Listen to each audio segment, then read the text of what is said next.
For teleSUR, I'm Cody Weddle in Caracas, Venezuela. The U.S. Air Force will strike back at Syria's air defense if Syrian forces interfere with U.S. plans to bomb positions held by Islamic State militants on Syrian soil. That's according to anonymous sources within the Obama administration. It comes nearly a week after Obama authorized broader U.S. military involvement in Syria to combat the Islamic State. Russia's foreign minister Sergei Lavrov worries about the actions and says there are reasons to suspect that airstrikes on Syrian territory may also seek to weaken the positions of Bashar al-Assad's army. Moscow urged the West to respect international law and undertake such acts only with the approval of legitimate governments of states. Over 700 people fleeing Africa and the Mideast may have drowned in shipwrecks in the Mediterranean just last week. As many as 500 migrants are believed to have died after traffickers rammed their ship off Malta's coast last week. Survivors say the traffickers ordered the migrants to change vessels in the middle of the Mediterranean. The migrants refused, leading to a confrontation that ended with traffickers ramming the ship, causing it to sink. The boat's occupants were Syrians, Palestinians, Egyptians, and Sudanese fleeing conflict zones en route to Europe. According to the International Organization for Migration, the death toll this year has risen to almost 3,000. Many of those attempting the dangerous trek to Europe are Gazans. Our correspondent Noor Harazin reports on the factors driving Palestinians to search for a better life. Despite the fact that there is a truce in the Gaza Strip, and despite the fact that there's efforts from all sides in Palestine and also in Egypt to make the situation in the Gaza Strip better, the situation in fact is really bad, and it is pushing the youth and the residents of Gaza to search for another options other than staying in the Gaza Strip and waiting for the reconstruction and for opportunities of work. It is forcing the youth of Gaza to choose the illegal immigration way, which means that they will be smuggled from Gaza to Egypt through smuggling tunnels.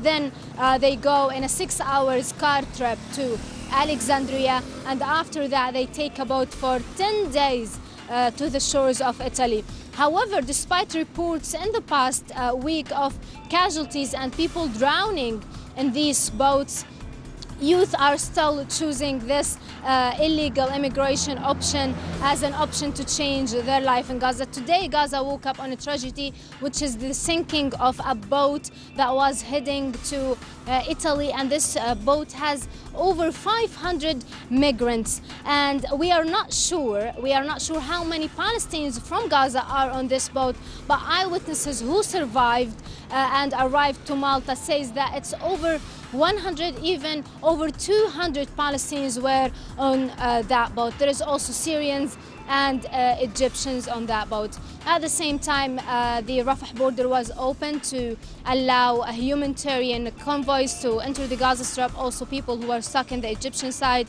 Gaza is expecting many humanitarian convoys to enter the Gaza Strip. One of them is coming from Venezuela.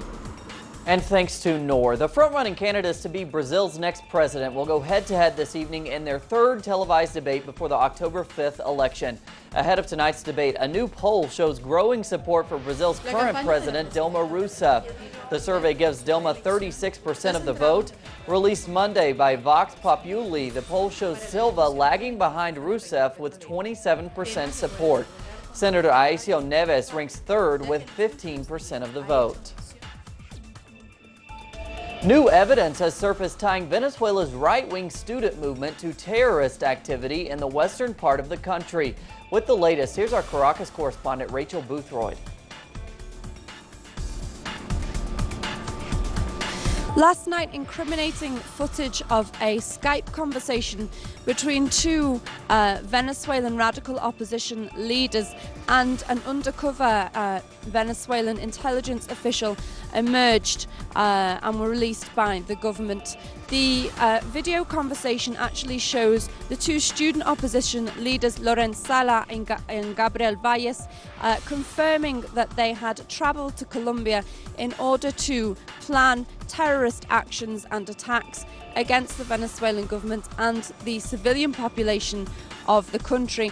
Now, the two student leaders were actually deported earlier this month from Colombia due to irregularities with their immigration status, and they were promptly arrested by the Venezuelan authorities on their return to Venezuela. Now, the video actually shows the two leaders admitting that they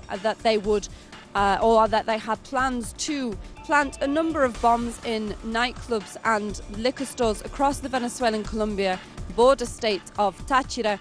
They also admit to having plans to plant a bomb in the regional headquarters of the country's National Electoral Committee.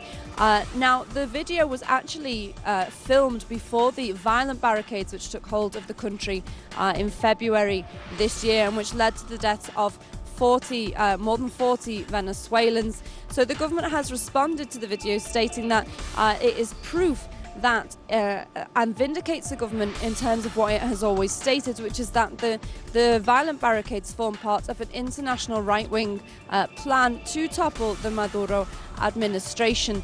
Now, the two leaders actually belong to a group known as Operation Liberation Venezuela, which is a hostile group.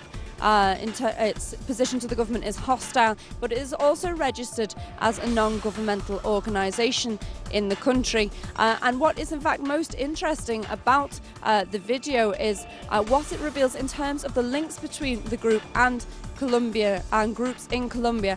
In fact, the two leaders do state on the video that they have contacts to groups, particularly in Bogota, who could supply them with ammunition and firearms. They also state that they had been receiving military training from the Colombian army. Now, it's obviously something else that we have to remember about the case is just how vocally supportive former Colombian President Álvaro Uribe has been of the two student leaders. In fact, he has been particularly critical of the current Colombian administration, the Santos government, for having handed the two Venezuelan opposition leaders over to Venezuela's authorities. In fact, even suggesting that he would propose a vote of no confidence against the Colombian Minister of Foreign Relations.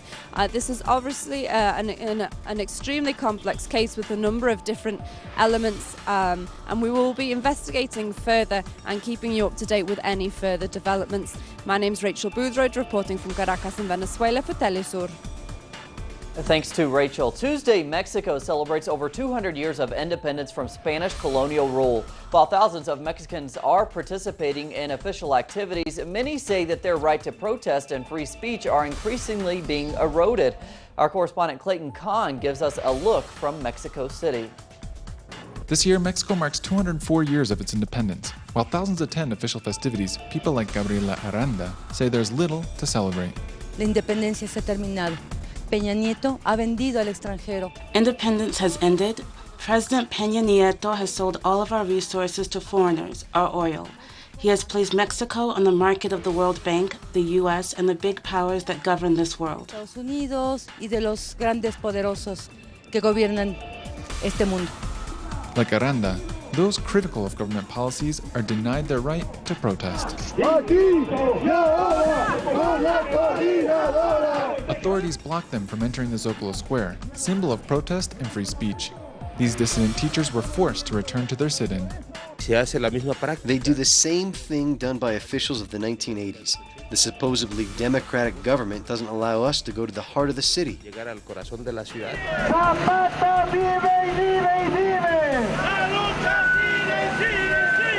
2 days prior, they took to the streets rejecting the education reform and demanding labor protections. They say their form to celebrate the independence is to continue defending their hard-won rights. We continue our struggle because we are sure that truth is on our side. Yet the truth is that the teachers are not heard on this day of festivities in the Constitution Plaza. Here, there is not just an excess of police, but also these machines that for many ring louder than the Bell of Liberty. Clayton Kahn, teleSUR, Mexico City. And thanks to Clayton. Plenty more on those stories and others at our website, telesurtv.net/English. For teleSUR English, I'm Cody Weddle. Now, in commemoration of the 41st anniversary of the murder of Chilean singer-songwriter Victor Jara, by the military dictatorship of Augusto Pinochet. We leave you with a brief video of the revolutionaries' poetry and music. We'll see you back here in just a few hours. Aprieto firme mi mano y hundo el arao en la tierra. Hace años que llevo en ella como nuestra gota.